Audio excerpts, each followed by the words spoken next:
Wow, somebody said, oh no, here we go. Good. Okay, so this is my main view because I'm on an iPad. I can see a couple of you, but this is my main view for feedback. So we'll get started. Now, Steve, how much time do we have? Do we have at least 20 minutes? Oh, you've got 50 minutes if you'd like. Okay, well, I won't take all that time, but I just know somebody was concerned about time. So I'm speaking about emotional pain, how to overcome it and why. I'll talk about the importance a little bit later, but first, before anybody might tune out because of the word emotions, we all have it. We've all had emotional pain, whether it's now because of the environment we're in, or if it was in the past, or maybe it'll happen next week. But if we don't learn to control and overcome our emotions in the proper way, then they will affect us in ways that we wouldn't like.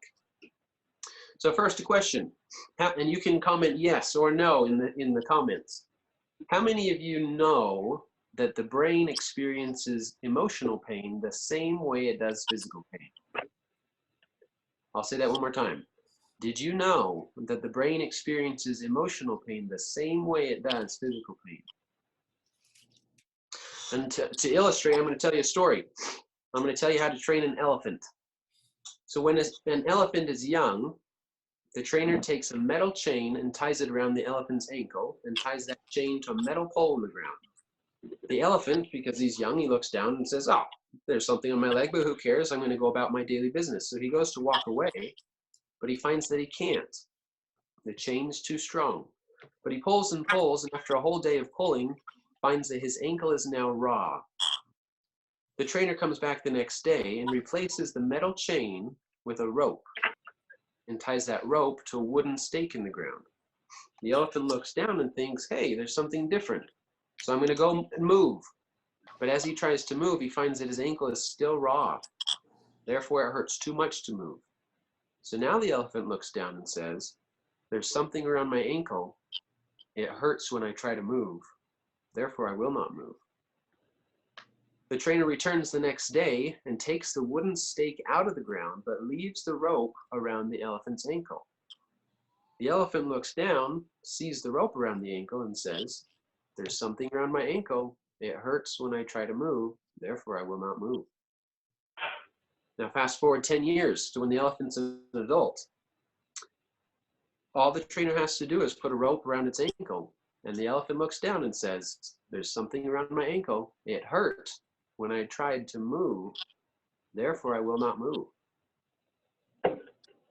Now, for those of us looking at this full-grown adult-sized elephant, we say, all you have is a rope tied around your ankle, tied to nothing, and you won't move. What's the big deal? But to the elephant, it represents years and years of emotional pain. So much so that it inhibits its current potential. So the rhetorical question I have for you right now, and if you have a place to write it down for yourself, I encourage you to do so. What is the rope causing the emotional pain in your life today? I'll give you a few seconds to think of that.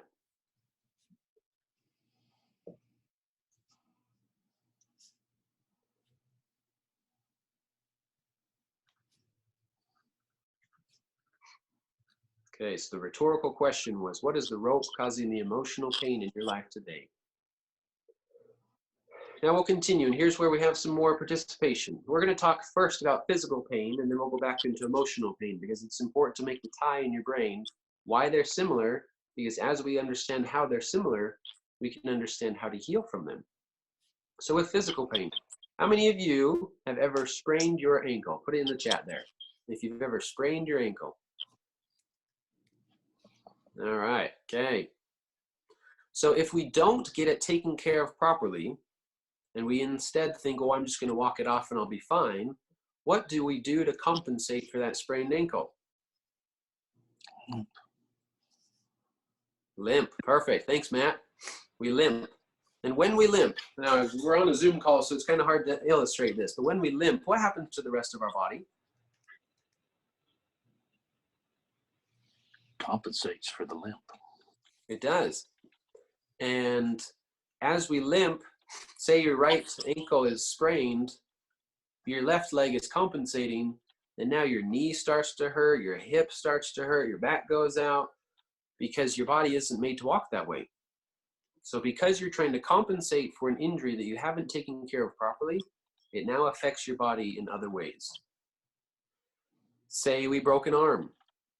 And that's a little harder to imagine. If we broke our arm, maybe it's a compound fracture, something crazy, and we think, oh, I'm just going to let it heal by itself instead of going to the doctor and putting a cast on it. If you think of it in that way, it's a little crazier because, oh, sure, I'm just going to hold it against my body as best as possible. But if I bump into somebody in a crowd, or if I go with my old habits and I try to eat with it, it's going to hurt really bad. So we have to get things taken care of so we don't compensate or cope in unhealthy ways. So now let's move on to emotional pain.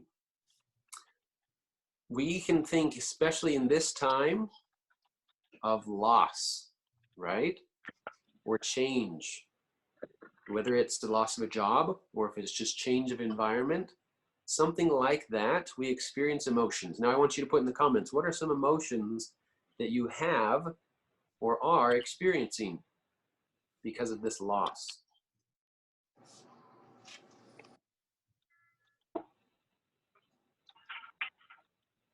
Okay, good. I'm going to read some of these as they come through. Fear, lack of motivation,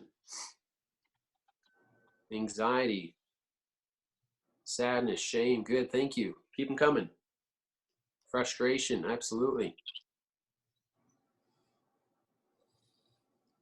Fear, stress, discouragement, anxiety. All right.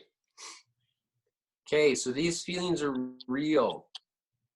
And let me tell you, in my experience as the director of HR, I reported to the CEO. We had 2,000 employees. I worked with a lot of people. And I know that some of us try to hide emotions and don't admit that they exist.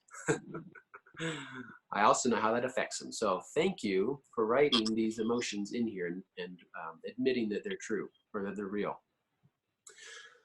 So these are real emotions. We do experience them. Now we want to talk about what we do to cope in unhealthy ways with these emotions. So if you know the proper way, I don't want you to mention those quite yet. I want you to mention what we often do to cope in unhealthy ways. So go ahead and put those in the chat there. Food, oh yeah. Ignore it, okay? Lots of chocolate. I like these. This is good participation. Thank you. Netflix binge, absolutely. Tell ourselves a story, yep. Seclusion. Spend money. Sleep.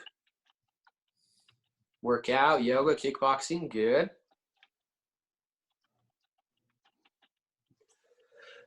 Okay, these are great ideas.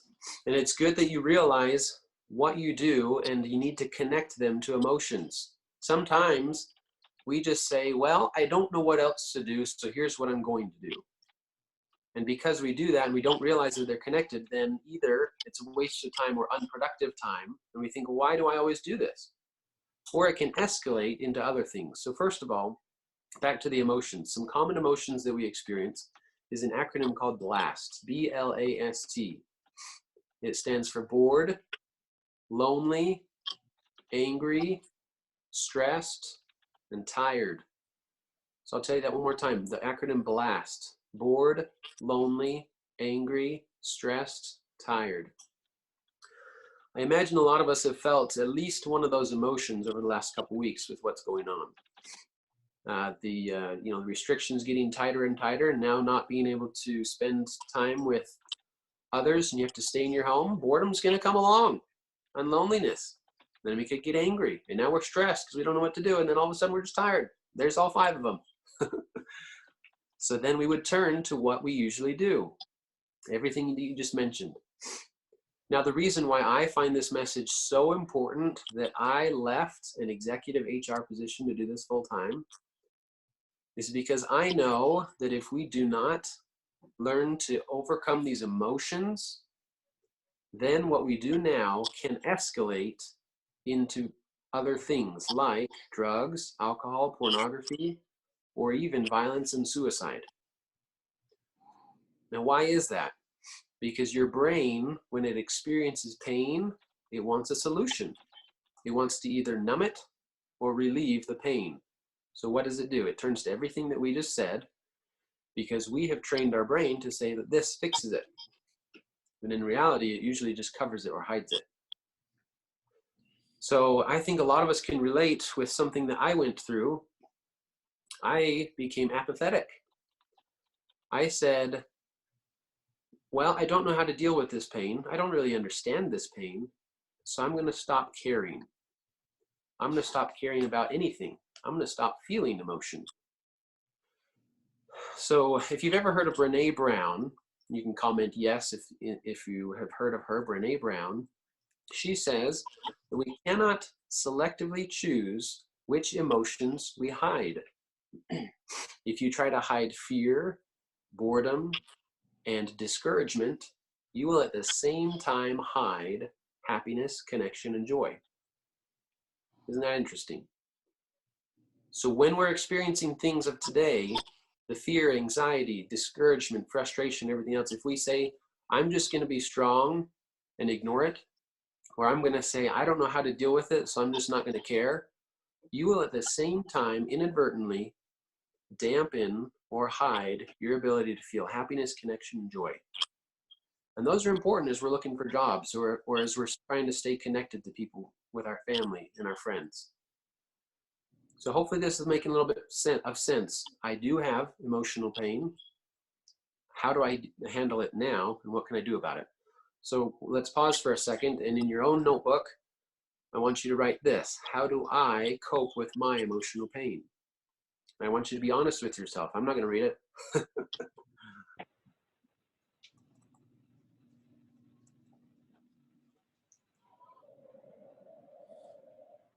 I'll give you about 30 seconds to write that down, because it's important that you know how you deal with yours, and then you'll listen to my story, and we'll be able to relate a little bit.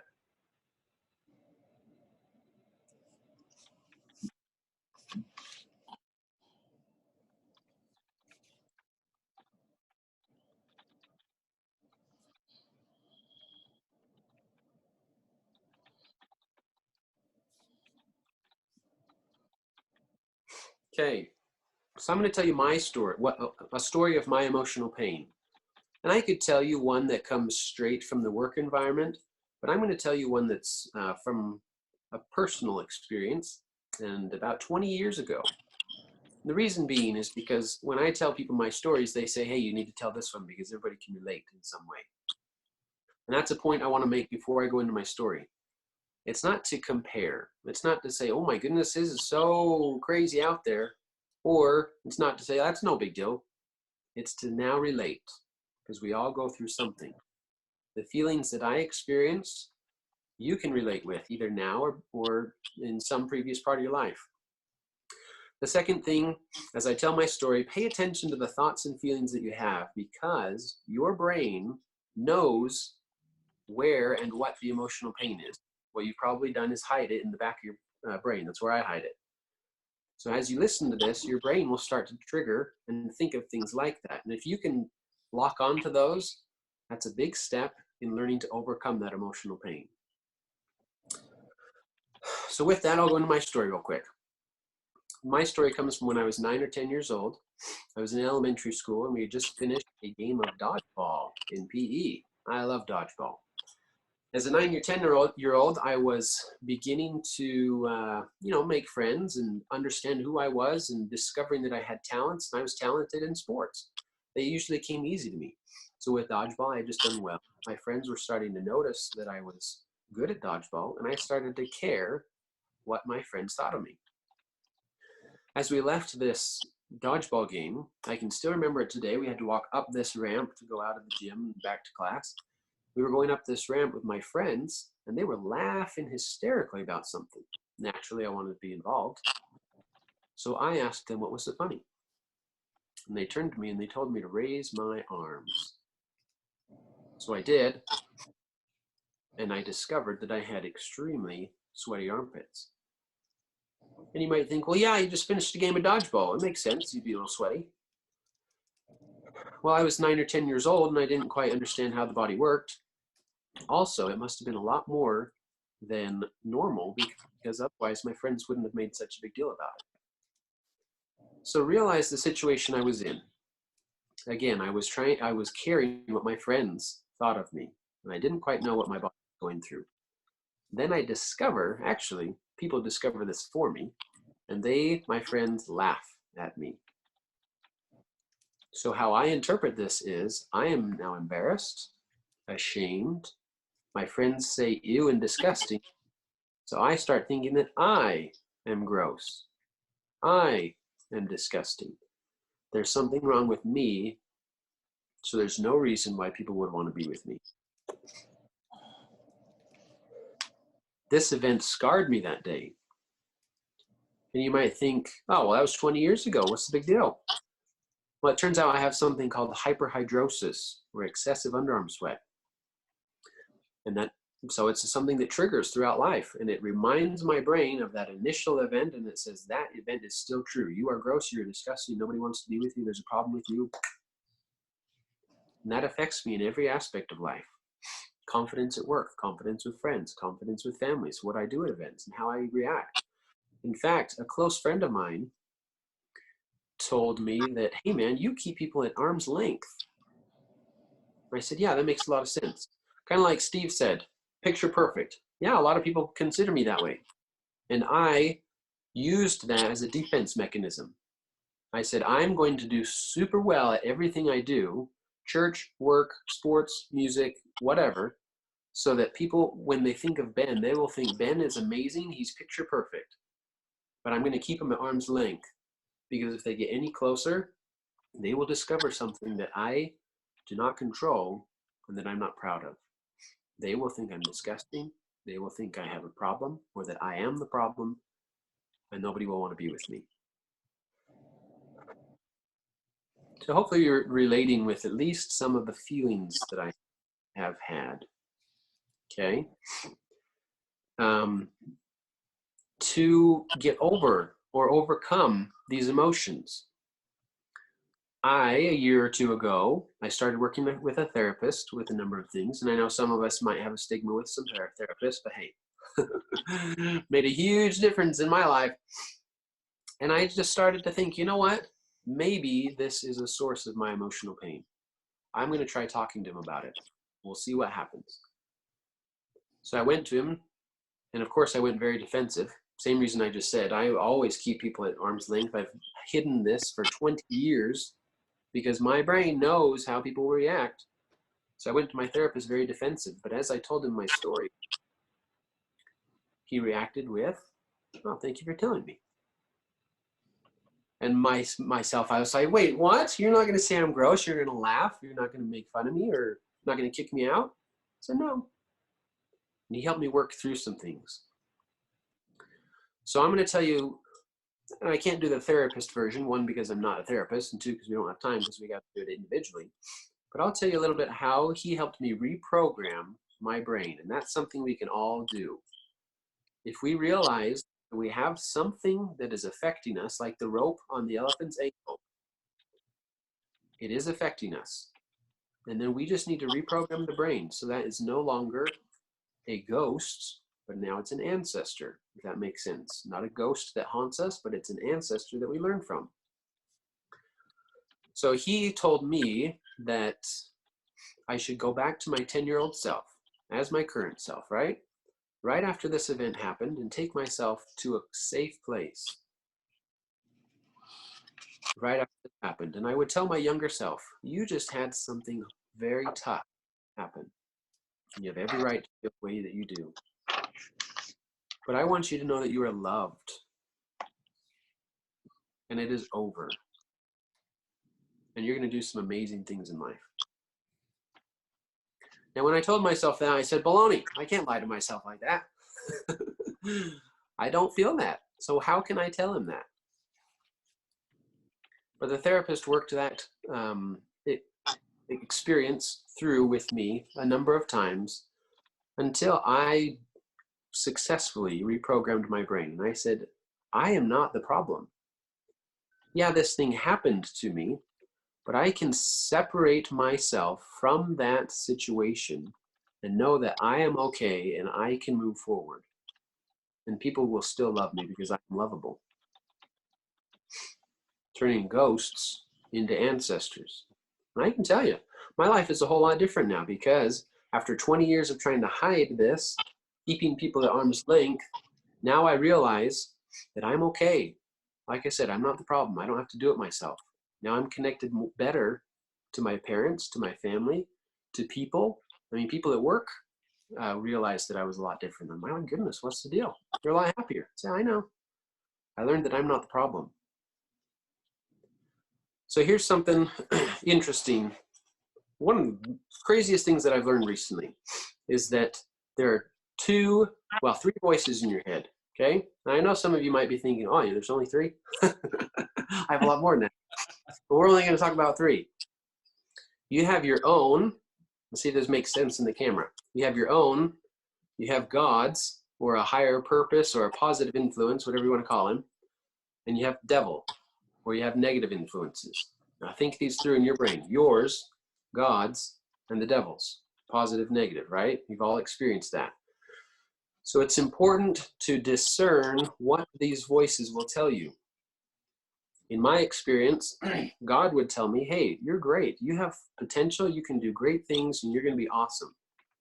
Me, myself, I would naturally say those things too, because I want to be happy. I want to be proud of myself. So if these two voices are going to tell me positive things, then that leaves one option for where the negative thoughts and stories are coming from. That's here. If I know that these thoughts are not coming from me, but are coming from the devil, the negative influences, then I can fight the true enemy and I can separate myself from the problem. The interesting thing is when these negative thoughts come in, they sound exactly like our voice, don't they? They make complete sense and it sounds just like us. So we think, I am telling myself this, therefore I am the problem. And then we start to fight ourselves. Destroys our confidence. But if we can separate ourselves from it and say, no, that is not me. I don't tell myself those things, and now I can fight them. Great. Same principle with what we talked about earlier, the blast. If we can separate ourselves from the emotions by naming them, then we can do something about them. Why am I binge watching Netflix all day long when I know 8 hours of watching isn't going to get me what I want? Isn't going to give me the right numbers to report to Steve? Well, maybe it's because I'm bored, lonely, angry, stressed, or tired. So if I'm one of those, what can I do differently? First is this separating of the thoughts, realize where they come from. Next principle is what I call power, PWR. It's another acronym. And here's a power phrase that I have understood. Once you begin to understand and acknowledge your pain or your emotions, then you have power over it. Let me give you an example. How many of you, now we're in Utah, most of us, are we all in Utah, Steve? I think everybody on this call is in Utah. Okay, very good. See, I just spoke in South Carolina a few weeks ago, and they call this differently. So hopefully we all refer to this the same. Otherwise, I'll just use two words. A splinter or a sliver, right? Whatever you call it, you get a little piece of wood in your finger. I said sliver because that's how I know it, but they didn't know what that was, so they called it a splinter. Things you learn as you travel, right? But let's say you have one of those in your hand. Easy question. What do you do to get it out? Well, what happens if you don't get it out of your hand? It's infected. It's infected. Absolutely. Easy answer, but let's really think this through. If you leave it in your hand, it becomes infected, so much so that maybe 1 or 2 weeks later, because you're too afraid to admit that you have it, too afraid to take it out, or if it's too scary to take it out. That was me when I was little. My goodness, I screamed like crazy. Wouldn't let my parents take it out. But if it does, it becomes infected and it'll affect how we live. It might be that we start to hide it behind our back because it's been 3 weeks now. How embarrassing would that be? Whatever we feel, right? So we have to take it out. Now let's think through this together. How do we remove a sliver or a splinter from that hand? With the needle. Okay. Yes, with a needle. Let's keep going. Pair of tweezers.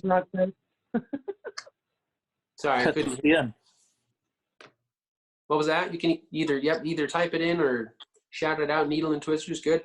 Now let's pretend that we are too scared or nervous or whatever to do it ourselves. What did we do as a kid? How did we get it out? Run to mom. Run to mom. Yep, mommy. You can say mommy. Now, why in the world do we run to mom? What does mom do? Comfort. Comfort. Yep. Comfort. Mine's a badass nurse. Okay. Oh, magic tweezers. Very good. Okay, you guys jumped to the correct answer. Good for you. Probably the first group to do that. Your mom can do everything that you mentioned. Get the tweezers, the needle, whatever it is to take it out, disinfect it, clean it, put a Band-Aid on it. But most importantly, your mom comforts you and helps you realize that even though you had something in your hand, you are not the problem. It was a piece of wood and we took it out and you are going to be okay. Isn't that interesting? How something we learn as a child about how to heal from a wound is something that we often forget as an adult. If we're hurt because of a pain, hey, we're not employed. Hey, we had a fight with somebody. Hey, we had a loss. Whatever it is, oftentimes we just say, well, I don't really know how to get this wood, this splinter out of my hand, so I'm going to pretend I don't have it. And I'm not going to tell anybody about it because I can't let anybody know. That's just embarrassing. When in reality, we have all had a splinter in our hand, haven't we? Especially an emotional splinter. So moving on to emotions. How do we get the emotional splinter out of our mind? Any ideas? I think one way is to journal it, maybe to let it go, and maybe I call it write and burn. Perfect. That's absolutely one of the things we're going to talk about. Okay, somebody said replace it. Good. But yeah, it's like with me, I just work out and I eat healthy and I kickbox and do yoga. Good. Yep, as long as those are proper ways to replace it, those are awesome. So we'll talk about that. Get help, deal with it. I'm just reading some of the comments here. And put the blame where it truly lies. I like this. Very good. So and this is, like I say, so important that I left an executive position to tell people about this because I know that not everybody deals with emotions the proper way. Therefore, they either escalate to those, drugs and alcohol and suicide that I was talking about, or they just stay in unproductive ways of living, and it doesn't help anybody. And then, eventually, in a moment that we would rather not have with a relationship, with work, I'm telling you, those emotions will come and they will affect you in ways that you're not ready for. Perfect. Somebody said cry and write a new, better story to believe. Awesome. Those are ways of experiencing the pain. I'm telling you. You have to understand and acknowledge that pain. When I was working through it with my therapist, I experienced the emotions I tried to hide. So guess what? I felt embarrassment. I felt shame. I felt fear. I cried. But that was therapeutic. I experienced the emotions and now I was able to move on. It's not hiding the emotions that works. It's experiencing them in a safe environment. So, no, thanks, Kendra. I haven't gotten to the power yet. I'm building some anticipation. Because I got to make this point, because a lot of people that I've spoken to are in this stage where they either don't admit that they have emotions or they say it's just part of life. I have to deal with it. And I look at those types of people and say, well, I understand why there's some struggles that you have. So, how do we get the emotional wound out of our brain? You talk about it or you write about it. Those are two ways to remove it from your mind. You absolutely have to do those. Don't try to do it alone. If you could do it alone, we wouldn't have these conversations and I wouldn't be in this position. You have to talk about it and you have to write about it. So the acronym for POWER, I say pray, write, and read. So regardless of your religious standpoint or if you believe in God, follow at least the explanation of the principle behind pray. Praying is talking to a master healer, or a higher power. And you can share your true emotions, experiencing your emotions in a safe environment with somebody who can actually heal you. Same with your mom, somebody who will comfort you, right? That's where pray comes in. If you're not used to praying or not comfortable talking to God that way, then you talk to somebody, whether it's a therapist, a parent, or a trusted friend. You have to get it out of your brain. That's the only way to start healing. Same with a splinter. You can't just heal it looking at it and thinking about it. You got to take it out. Then, as Steve said, write. That's the W. If you don't have anybody to talk to quite yet, or if you're not comfortable sharing these things because you still feel a little bit of embarrassment, write about it. But I'm telling you, with praying and writing, you have to change the way you do it. In the old ways, we would pray and write and we'd just say, well, life sucks. And I like to binge watch, and I don't really know why. But in the new way, you'll say, I learned about blasts. Maybe I'm bored. Actually, I am bored. I'm terribly bored. And I'm so lonely that I turn to Netflix because it's my only source of entertainment. I wish I had more friends. I wish I was connected to better with my family. I just feel so alone. And I don't know why anybody would be with me, actually. Whatever your thoughts are, those are real emotions. And now the fact that I've said them, I'm like, oh my goodness, I said them and now they're out of my mind. If you haven't experienced that feeling, it is amazing to get that out of your mind. And now you can start to heal because the splinter is out of your hand. So that's the pray and write. Somehow get it out of your mind by talking about it to somebody or writing about it. Then kind of what Steve said as well is as you write about it, you can, if your pain has something to do with another person, whether you hurt them or they hurt you, you can write the letter to that person. Now, whether you send it is a different thing, right? You can burn it, you can tear it up. But if you write it, that's like an email that we've heard. Maybe you've heard that story. If you get a scathing email from somebody and you want to write them a scathing email back, you can write that email, but don't send it. You do that to get your emotions out, and then you can be more level-headed about it. Very good. Somebody said, don't push send. Awesome. Okay, the final thing with R. Now here's the psychology or neuroscience of the brain behind what I'm telling you. Your brain experiences pain and it wants to numb it or relieve it, so it goes to something. You follow this path. Now we're in Utah, so you'll understand this quick analogy, and then I'm going to wrap up for you. Say we're going down a freshly snowed hill. You're the first person to sled down that hill. Fresh snow, right? As you're the first person to go, you can go down that sled in any path that you want for the first time. Then the second or third time, you might still be able to create a new path. But after 3 or 4 times of going down that path, you're going to go down that path and it's harder to change the route. Same with the brain. Your brain experiences pain, it wants to numb it or relieve it, so it turns to something. In the old ways, you have programmed your brain to say Netflix, food, sleep, eat, whatever, those will fix the pain. Now that you realize that maybe they don't fix the pain, maybe they hide it, now you can do something about it. And somebody said replace. Replace only works if you have already experienced the emotions and removed the sliver. If you just replace it, then you're putting a Band-Aid over a sliver or a splinter. So take it out, talk about it, write about it. Then R is for read. And I say read because it's a way of saying put something good back in your mind. Read inspirational material, whether it's scriptures, whether it's self-help books, whatever. That can also include connecting with good people. It can include what was mentioned about proper exercise, taking care of your body. You took out the bad habit, now you need to replace it with a good or a better habit. That is the way that you heal from these things.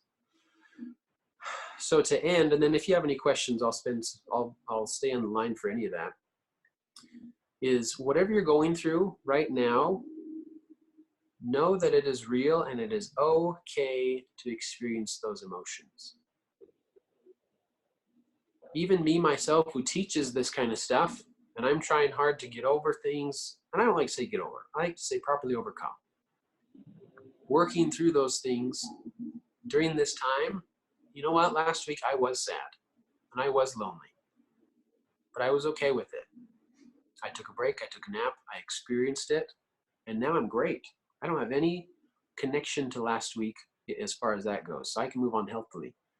My advice from a past HR professional to all of you would be, your emotions do affect your work.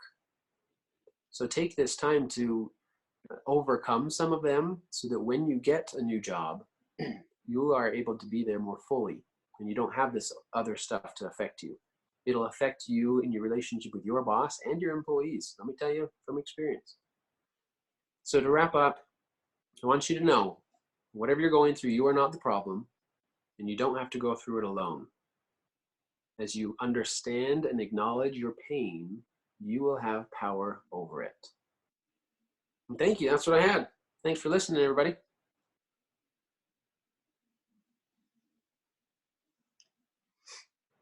So I'll turn it back to Steve.